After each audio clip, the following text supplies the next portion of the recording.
皆さん、こんにちは。今日は日本の食事マナーについてご紹介したいと思います。日本には日本特有の食事マナーがあります。皆さんの国にもこういうふうに食べないと綺麗じゃないとか、こういうふうに食べたら失礼などのマナーはあるんじゃないかなと思います。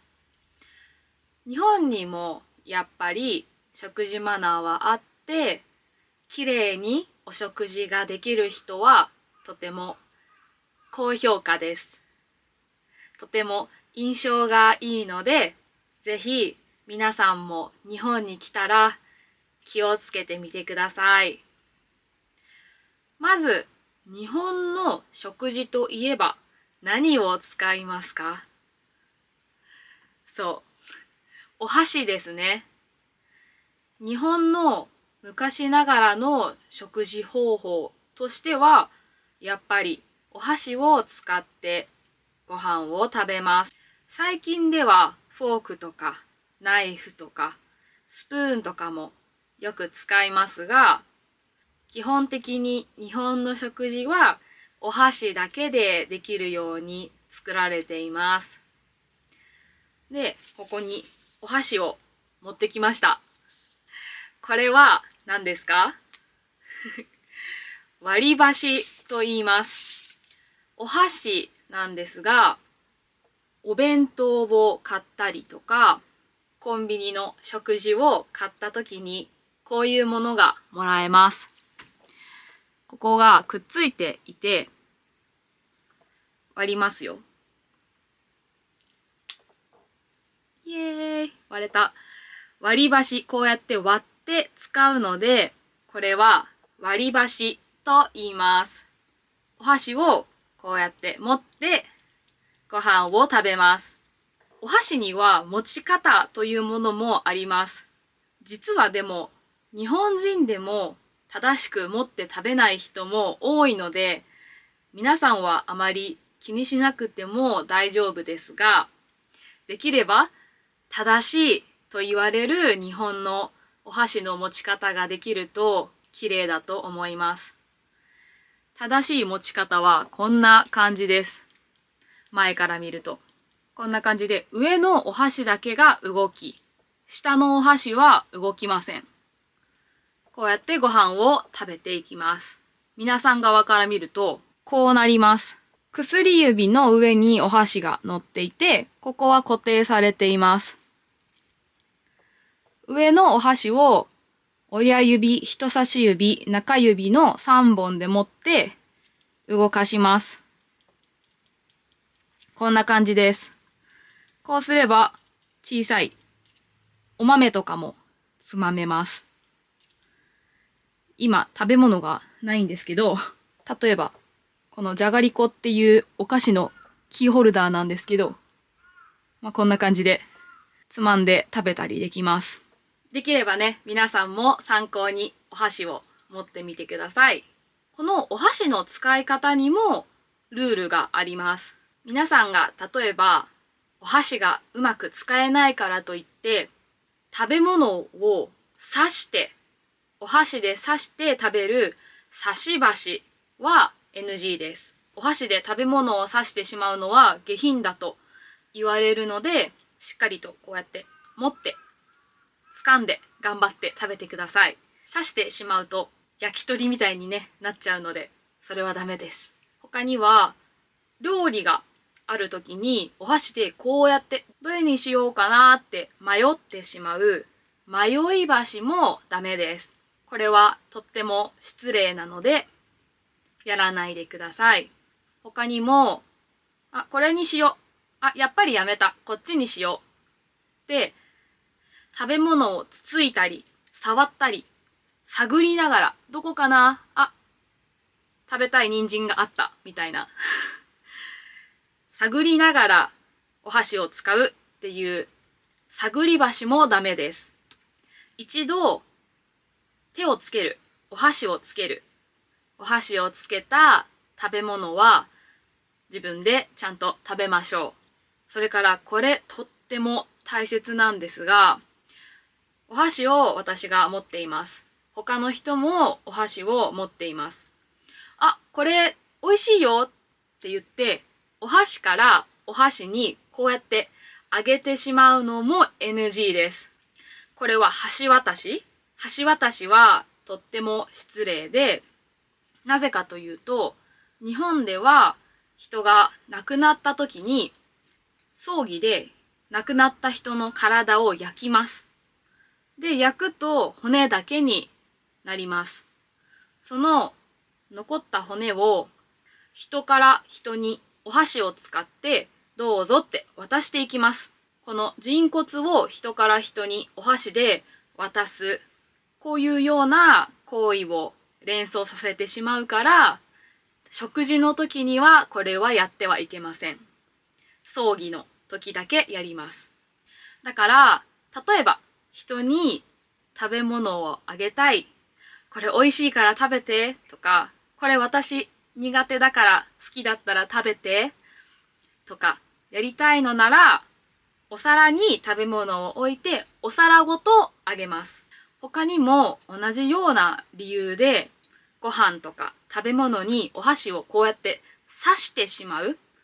刺してお箸を置いておくというのもダメです。これもお葬式でてんこ盛りに盛ったご飯のお茶碗の上にお箸をこうやって刺したりするんですね。こういう風習があるので、食べ物にお箸を刺して置いておくっていうのはダメです。こんな風にお箸の使い方にはたくさんルールがあります。皆さんはもしかしたらお箸の使い方に慣れていないかもしれないし、文化が違うからお箸の使い方が違うかもしれません。もしよければこのマナーを尊重してくれたら嬉しいです。次にお茶碗の持ち方についてもご紹介します。まず日本ではお茶碗といって白米、白いご飯を一つのお茶碗によそいます。お味噌汁も一つのお茶碗によそいます。他のおかずもあるんですが、そのおかずは別のお皿にそれぞれ乗せていく。これが日本の伝統的なお食事の提供方法です。で、これは多分他のアジアの国とは違うんじゃないかなと思うんですが、日本ではこの白米のお茶碗を片手で持って食事をします。こんな感じで白米を持って白米を食べます。で、お味噌汁を飲むときはお茶碗置くんですが、他のおかずを食べるときは白米のお茶碗を持ったままこうやって食べます。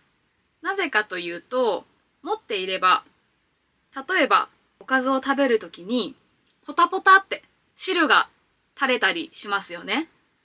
この垂れたものとかこぼれてしまうおかずを白米でこうして受け皿にできるからです。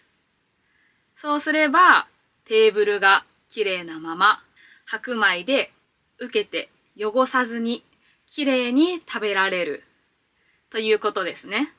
なので皆さんの利き手、私は左利きなんですが、皆さん右利きだったら右手でお箸を持って左手で茶碗を持ってそれで食べていくというのが綺麗な作法と言われています。逆に白米をテーブルに置いたまま片手ブラブラのまんまとか肘をついてご飯を食べるのはマナー違反なので、汚い食べ方なので注意してください。それから食べる時の音の出し方についてもご紹介します。ご飯を食べるとき、お食事をするときにはなるべく音を立てずに食べるのが美しいとされています。なので、お皿同士がカチャカチャって当たったりとか、大きい動きをしてガタガタなったり、あるいは物を口に入れて食べる時の咀嚼音、もぐもぐ、くちゃくちゃ。こういう音はダメです。できるだけ音を立てないで静かに食べる。これが日本の基本的なマナーです。ただし、例外があります。多分皆さんも知っていると思いますが、麺を食べるときには、ズズズって音を立てて食べます。なぜかというと、音を立てた方が美味しそうに聞こえると言われているからです。美味しそうにズーって食べれば、作ってくれた人も美味しそうに食べているなぁと喜んでくれます。ただしこれは日本の麺類に限るので、パスタとかスパゲッティって言われるものは日本の食べ物ではないので、静かに食べる海外のマナーを尊重します。なので音を立てて食べる麺の例としては、うどん、そば、そうめん、それからラーメン。このような日本の食べ物は音を立てて食べていきます。慣れていない人には難しいかもしれないので、無理はしなくていいんですが、日本人はこのズズズっていう麺の音を聞くとお腹が空きます。美味しそうだなーっていうイメージが湧くので、そういう風な文化なので、イメージがね、もう根付いています。これはね、もしかすると、あんまり好きじゃないっていう人もいるかもしれません。でもね、日本に来たら、周りの人はみんなそうやって食べると思うので、ぜひそういう文化なんだなって楽しんでみてください。麺以外のものは音を立てずに食べます。覚えておきましょう。あとこれはとても大切な文化かなと思うんですが、日本では食事の前と後に決まった言葉を使います。食事の前はいただきます。食事の後はごちそうさまでした。こうやって言います。これにはちゃんと意味があるんですね。これはどちらも感謝の意味を込められた言葉です。感謝っていうのは、例えばいただきますだったら、いただく、もらうという意味です。だから、例えば食事を作ってくださった人にありがとう、食事をいただきますという意味の感謝の言葉です。他にも野菜とか動物も命をいただきますという意味ですね。だからありがとうっていう気持ちが込められています。お食事っていうのは生きとし生きるものの命をいただいて、私たちが命をつないでいくことができるので、そういった敬意の意味があります。お食事が終わった後のごちそうさまでした。これも感謝の気持ちです。基本的には意味としては同じなんですが、ごちそうっていうのはとてもありがたい食事、豪華な食事とかそういう風な意味もあるんですが、これも料理を提供してくれた人とか、命を提供してくれた野菜とか動物に対して感謝の気持ちを込めています。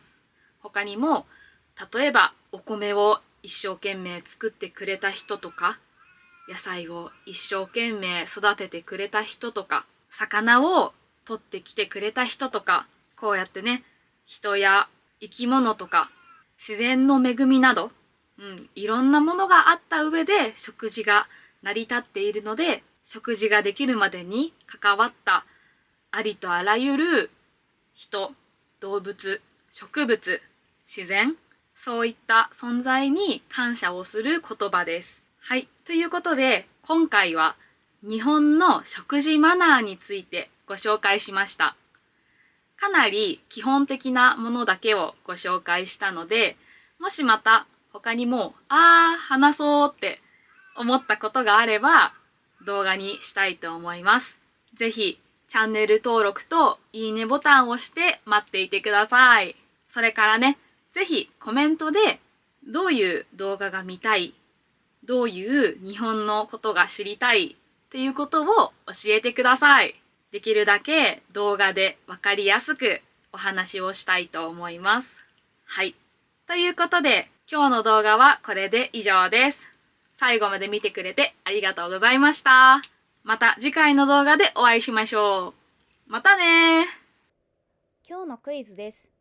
いただきますを言うのは食事の前、後？正解は前です。覚えてくださいね。チャンネル登録といいねよろしくお願いします。